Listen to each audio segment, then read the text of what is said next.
আসসালামু আলাইকুম ওয়া রাহমাতুল্লাহি ওয়া বারাকাতুহু। সবাইকে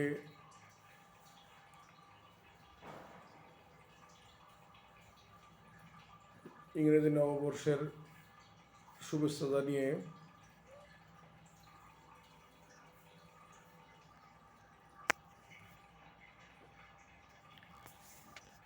শুরু করছি আজকের ভিডিওটা। হলো আজকে যে বিষয় নিয়ে আজ ভিডিওটা করতে আসলাম সেটা হলো সুশীল সাংবাদিক, দালাল সাংবাদিক, আওয়ামী লীগের দোসর, ভারতীয় রয়ের এজেন্ট, চাটুকার সাংবাদিক, যে নিজেকে ৩৫ বছর সাংবাদিক বলে দাবি করে, ও যে কোন হেডা সাংবাদিক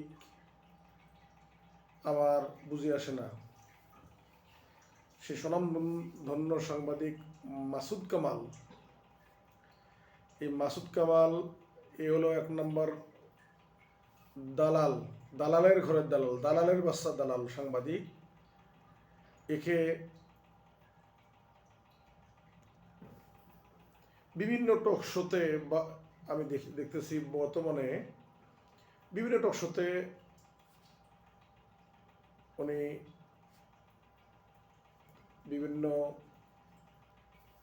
বিভিন্ন সময় বিভিন্নভাবে সরকারকে এবং আমাদের বর্তমানে যে বৈষম্য বিরোধী ছাত্র আন্দোলনের যারা নেতা আছে তাদের নিয়ে সব সময় উনি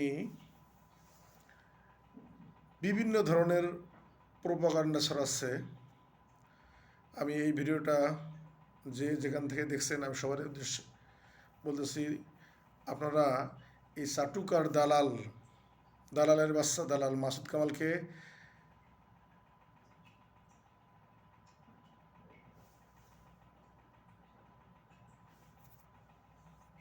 যেখানে পাবেন, যে অবস্থা পাবেন,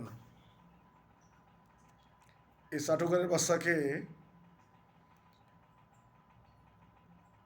দৌড়নে দিবেন। কারণ এরা দেশের শত্রু, এরা দোষের শত্রু, এরা সমাজের শত্রু। শেখ হাসিনা স্বৈরাচার হওয়ার পেছনে এদের হাত আছে। এরা হলো স্বৈরাচারের দালাল।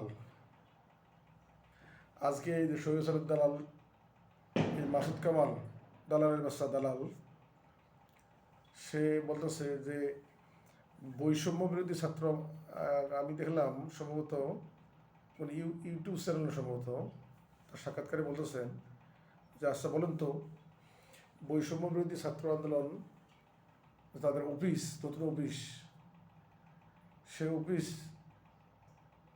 যে ভাড়া নিয়েছেন, এদের আয়ের উৎস কি?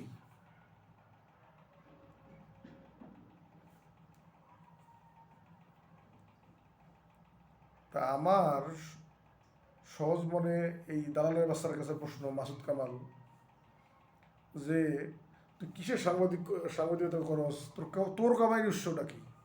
এটাই আমার তোমার কাছে, জাতির কাছে প্রশ্ন, সবার কাছে প্রশ্ন, যে ওকে প্রশ্ন করবেন যে তোর আয়ের উৎসটা কি?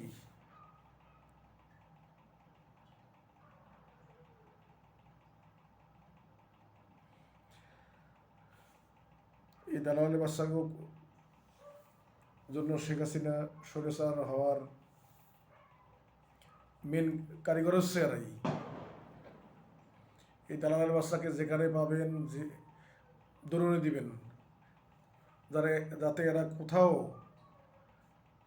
কোনো ধরনের প্রোপাগান্ডা না ছড়াতে পারে। আমি এই বলে আমার সংক্ষিপ্ত ভিডিও, সংক্ষিপ্ত বক্তব্য বা যেটাই বলেন আমি শেষ করছি। আসসালামু আলাইকুম রহমতুল্লাহি ওয়া বারাকাতুহু।